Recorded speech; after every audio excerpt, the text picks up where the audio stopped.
Vivimos en un mundo complejo que no entendemos. No entendemos por qué tenemos la crisis que tenemos, no entendemos si el mundo se está calentando, se está enfriando, etcétera, etcétera. Pensamos que otros la entienden, pero no la entienden. Entonces, lo que yo le quiero contar hoy es algunas reglas que han seguido algunas personas para entender ese mundo. No lo vamos a entender y va a ser complejo como siempre. Voy a seguir la regla de 3 personas. El primero es un matemático que se llama Taleb, el segundo es un escritor que se llama Michael Crichton, y el tercero es el boxeador Ringo Bonavena, es un boxeador, un gran filósofo argentino del siglo XX.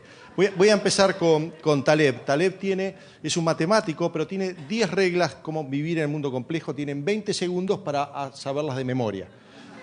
La otra posibilidad es que me inviten a 9 pechacuchas más. El que dice vaya fiesta va a ser muy divertido.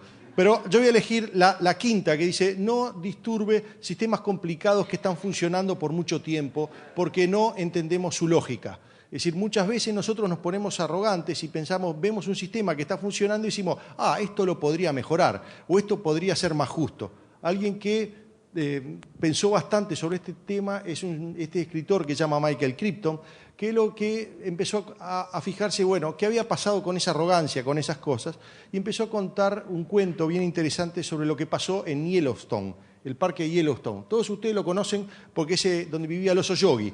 Entonces, para que tengan una idea, Yellowstone es más o menos del tamaño del departamento de Soriano, es 20 Montevideos. Lo que hicieron es, lo cerraron, echaron a los indios que estaban ahí, pusieron administradores y dijeron, acá lo podemos manejar mejor. Cuando empezaron era un paraíso, había álamos, alces, castores, etcétera, etcétera.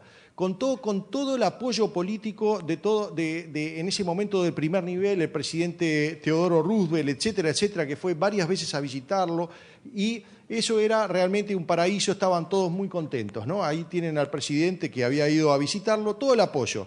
Ahora, ¿qué pasó? En realidad pasó absolutamente todo lo contrario que se esperaba. Es decir, ese paraíso del año 1890, en 1934, había un análisis que decían prácticamente habían desaparecido casi todos los carnívoros. Habían desaparecido los pumas, los lobos, los linces, los ciervos, etcétera, etcétera. La pregunta es, ¿por qué pasó? ¿Qué pasó con todo esto?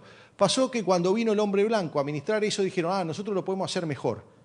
Y encontraron una situación injusta. Esa situación injusta la quisieron mejorar. La situación injusta le estaba pasando a estos animalitos, a los alces. Había pocos alces porque los indios lo cazaban casi hasta la extinción.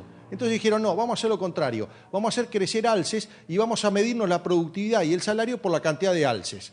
Entonces empezaron a tener cada vez más alce, cada vez más alce, cada vez más alce. Ahora, ¿cuál es el problema? Llegaron a tener en 1915, creo que 35.000 alces. El problema es que se comieron los alces, se comieron los álamos. Al comerse los álamos, estos animalitos de ahí, que son ciervos, empezaron a desaparecer. Cuando los ciervos empezaron a desaparecer, los administradores, que sabían mucho, dijeron, lo que tenemos que hacer es matar a los animales que matan a los ciervos. Entonces mataron a los pumas, mataron a los lobos, etcétera, etcétera, lo cual empeoraron, porque si no estaban los lobos, no había nadie que se comiera los alces, así que teníamos cada vez peor.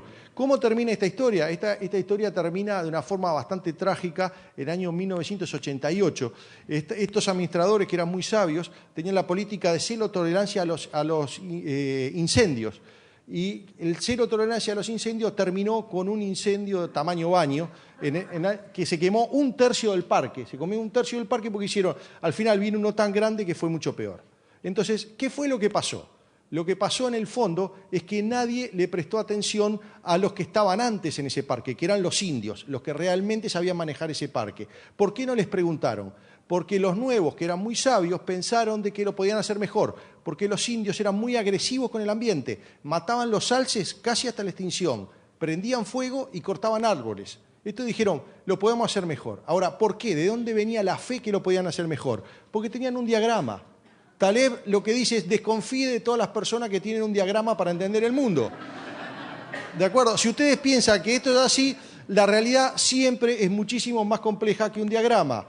Entonces, los pobres alces que tenían no tenían absolutamente nada que ver, digamos, con el diagrama. Uno decía, movemos la flecha a ver qué pasa, y cuando movemos la flecha le desaparecían los castores en la realidad, no había ninguna flecha en ese sentido. Bueno, así que la recomendación es, tengan cuidado con los sistemas complejos porque no entendemos su lógica. lo mejor es no se meta, pero a veces es inevitable meternos, a veces tenemos que decir, bueno, lo tenemos que hacer de cualquier manera. Entonces ahí la recomendación es, para manejar un sistema que no entendemos, tenemos que hacerlo de la misma manera que manejamos un transatlántico. ¿Cómo se maneja un transatlántico? Si nos dan a cualquiera de nosotros un transatlántico, lo chocamos. ¿Por qué? Porque lo que hay que hacer es mover el timón, pero esperar a ver qué pasa, porque el barco es lento. Entonces hay que mover el timón y esperar un rato. Si lo movemos de entrada, se va para todos lados, ¿de acuerdo? Así que tenemos que hacer, muévalo despacio y mire lo que pasa. Y eso me viene a colación al último personaje del día, que le decía al filósofo Ringo Bonavena, que tuvo que terminar peleando con Muhammad Ali, una pelea en los años 70. Lo que les voy a contar es una anécdota real.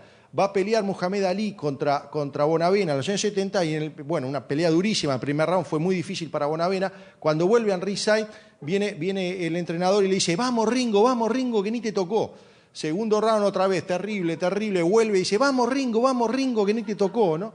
Al final de todo viene, como al tercer o cuarto round, viene Ringo y le dice, Amílcar, hacé una cosa, dice, estate atento, porque si no es Ali, hay alguien que me está llenando la cara de dedos. Así que cuando tenga sistemas complejos, observen la realidad tal cual es, no según se la digan sus amigos o ustedes lo tuvieran ganas. Muchas gracias.